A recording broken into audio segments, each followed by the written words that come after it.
ଆଜିର ଏହି ଶିକ୍ଷଣ ଶିକ୍ଷାଦାନ କାର୍ଯ୍ୟକ୍ରମକୁ ତୁମମାନଙ୍କୁ ସ୍ୱାଗତ ପିଲାମାନେ। ପିଲାମାନେ ଭଲ ଅଛ? ସମସ୍ତେ ଖାଇକି ଆସିଛ? ହଉ ଠିକ ଅଛି। ଆଜି ଆମେ ପାଠ ପଢିବା ପୂର୍ବରୁ ତେବେ କୁହ ଆମେ ପୂର୍ବ କ୍ଲାସରେ ଆମେ କଣ ପଢୁଥିଲେ? ହଁ ଠିକ କହିଛ, ପୂର୍ବ କ୍ଲାସରେ ଆମେ ପଢୁଥିଲେ ଉପଯୁକ୍ତ ବେଶ ପକାଇ ଆସ। କିଏ ଲେଖିଛନ୍ତି? ମନୋଜ ଦାସ। ତେବେ ଆଜି ଆମେ ପାଠ ପଢିବା ପୂର୍ବରୁ ଆମେ ଟିକେ ପୂର୍ବ କ୍ଲାସରେ ଯାହା ପଢୁଥିଲେ ତାକୁ ମନେ ପକେଇବା। ମୁଁ ତୁମକୁ କିଛି କ୍ୱେଶ୍ଚିନ୍ ପଚାରିବି, ତମେ ତାର ଉତ୍ତର କହିବ। ତାପରେ ଆଜି ଆମେ ଆମର ପାଠ ଆରମ୍ଭ କରିବା। କହିଲ ପିଲାମାନେ, ରାଜା ରାଜ୍ୟ ଜୟ କଲେ ପୋଷାକରେ ନୂଆ ହୀରା ଖଣ୍ଡିଏ ଲଗାନ୍ତି କାହିଁକି? ଆଚ୍ଛା ମନୁ, ତୁ କହିଲୁ। ହଁ ଠିକ କହିଛୁ। ବିଜୟର ପ୍ରତୀକ ଭାବରେ ରାଜା ରାଜ୍ୟ ଜୟ କଲେ ପୋଷାକରେ ନୂଆ ହୀରା ଖଣ୍ଡିଏ ଲଗାନ୍ତି। ଟୁଟୁ, ତୁ କହିଲୁ। ରାଜା ମନ୍ତ୍ରୀଙ୍କୁ ନିଦର ଉଠାଇ କଣ ଦେଖାଇଲେ? ହଁ ତୁ ଠିକ କହିଛୁ। ରାଜା ମନ୍ତ୍ରୀଙ୍କୁ ନିଦର ଉଠାଇ ଏକ ଚମତ୍କାର ନୀଳାଭ ଆଲୋକ ପର୍ବତ ଉପରେ ଜଳୁଥିବାର ଦେଖାଇଲେ।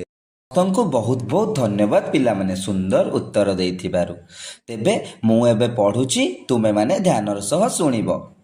ରାଜା କାନ୍ଦ କାନ୍ଦ ଦେଖାଗଲେ। ମନ୍ତ୍ରୀ ତାଙ୍କ କାନରେ କହିଲେ, ମହାରାଜ, ସେ ଉଦ୍ଧତ ସାଧୁକୁ ଏହି କ୍ଷଣି ଧରି ଆପଣଙ୍କ ଆଗରେ ହାଜର କରିଦେବି। ରାଜା ଧୀର କଣ୍ଠରେ କହିଲେ, ମନ୍ତ୍ରୀ, କେତେ ରାଜା ମହାରାଜଙ୍କୁ ବନ୍ଦୀ କରି ତ ମୋ ଆଗରେ ତମେ ଓ ସେନାପତି ହାଜର କରିଛ। ଜଣେ ନିରସ୍ତ୍ର ନିର୍ବାକ ସାଧୁଙ୍କୁ ଧରି ଆଣିବାରେ ବାହାଦୁରୀ କ'ଣ? ଶିବିର ଭିତରେ ଏକାକୀ ରାଜା ଅସୁରୋଧ କରିପାରିଲେ ନାହିଁ। ବାସ୍ତବିକ ଆଜି ଯାଏ ସେ ନିଜକୁ କେଡ଼େ ପ୍ରଭାବଶାଳୀ କ୍ଷମତାଶାଳୀ ମନେ କରି ଆସିଥିଲେ। ଇଏ ହେଲା କ'ଣ? ବେଶ ବୋଇଲେ ସାଧୁ କ'ଣ ବୁଝାଉଛନ୍ତି? ଯୋଗ୍ୟତା? ବାସ୍ତବିକ ସେ କ'ଣ ଜଣେ ସାଧୁଙ୍କୁ ଭେଟିବାକୁ ଯୋଗ୍ୟ? ସେ ଏ ପ୍ରଶ୍ନ ଉପରେ ଯେତିକି ଚିନ୍ତା କଲେ ସେତିକି ବିମର୍ଷ ବୋଧ କଲେ। ଅର୍ଥାତ୍ ଜୀବନରେ ସେ ଯେତେ ବିଜୟ ପ୍ରାପ୍ତି କରିଛନ୍ତି, ଯେତେ ମୁଣ୍ଡ କାଟ କରି ତଳେ ଲୋଟାଇ ଦେଇଛନ୍ତି, ସେ ସବୁ ତାଙ୍କୁ ଅନ୍ୟମାନଙ୍କ ଆଖିରେ ବିରାଟ କରି ଥାଇପାରେ, କିନ୍ତୁ ସାଧୁଙ୍କ ଆଗରେ ସେ ଅଯୋଗ୍ୟ। ଆଚ୍ଛା କହିଲ ପିଲାମାନେ, ଆଜିର ପାଠଟି କେମିତି ଲାଗିଲା?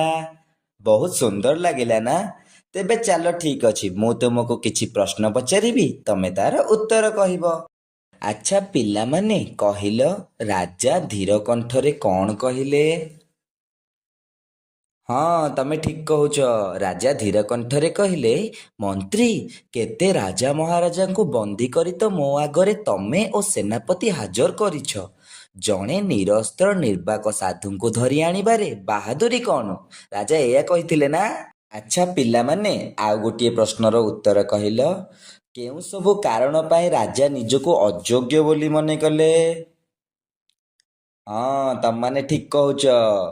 ରାଜା କେତେ ବିଜୟ ପ୍ରାପ୍ତି କରିଛନ୍ତି, କେତେ ମୁଣ୍ଡ କାଟ କରି ତଳେ ଲୋଟାଇ ଦେଇଛନ୍ତି, ସେ ସବୁ ତାଙ୍କୁ ଅନ୍ୟମାନଙ୍କ ଆଖିରେ ବିରାଟ କରିଥାଇପାରେ, କିନ୍ତୁ ସାଧୁଙ୍କ ଆଗରେ ସେ ଅଯୋଗ୍ୟ। ଏଇଟା ଥିଲା ନା ତାର ଉତ୍ତର? ଏବେ ପିଲାମାନେ ଆମେ କିଛି ବିପରୀତ ଶବ୍ଦ ଦେଖିବା, ଯେମିତି ଧୀରର କ୍ଷିପ୍ର, ରାଜାର ପ୍ରଜା, ବନ୍ଦୀର ମୁକ୍ତ, ସାଧୁର ଖଳ, ବାସ୍ତବର ଅବାସ୍ତବ, ବିଜୟର ପରାଜୟ। ଆଚ୍ଛା ପିଲାମାନେ, ଆଜି ଆମେ ଯାହା ପଢିଲେ ସେଥିରୁ ତୁମେ କେତେ ମନେ ରଖିଛ ମୁଁ ଜାଣିବା ପାଇଁ ମୁଁ ତୁମକୁ କିଛି ପ୍ରଶ୍ନ ପଚାରିବି। ତୁମେମାନେ ସେ ପ୍ରଶ୍ନର ଉତ୍ତର ଖାତାରେ ଲେଖି ଆଣିବ। କହିଲ, ରାଜା ଧୀର କଣ୍ଠରେ କଣ କହିଲେ? ଶିବିର ଭିତରେ କିଏ ଅଶ୍ରୁରୋଧ ଥିଲେ? କିଏ ନିଜକୁ ପ୍ରଭାବଶାଳୀ କ୍ଷମତାଶାଳୀ ମନେ କରୁଥିଲେ? ଏଥର କିଛି ବିପରୀତ ଶବ୍ଦ ଲେଖିକି ଆଣିବ, ଯେମିତି ଧୀରର, ବନ୍ଦୀର ବିପରୀତ ଶବ୍ଦ କ'ଣ ହବ? ବିଜୟର। ଠିକ ଅଛି ପିଲାମାନେ, ଏସବୁ ବିପରୀତ ଶବ୍ଦ ଏବଂ ପ୍ରଶ୍ନ ଖାତାରେ ଲେଖି ଆଣିବ। ଆଜିର କ୍ଲାସକୁ ଏଇଠି ସମାପ୍ତ କରିବା। ସମସ୍ତଙ୍କୁ ବହୁତ ବହୁତ ଧନ୍ୟବାଦ। ପୁଣି ଦେଖା ହେବ ଆଗାମୀ କ୍ଲାସରେ।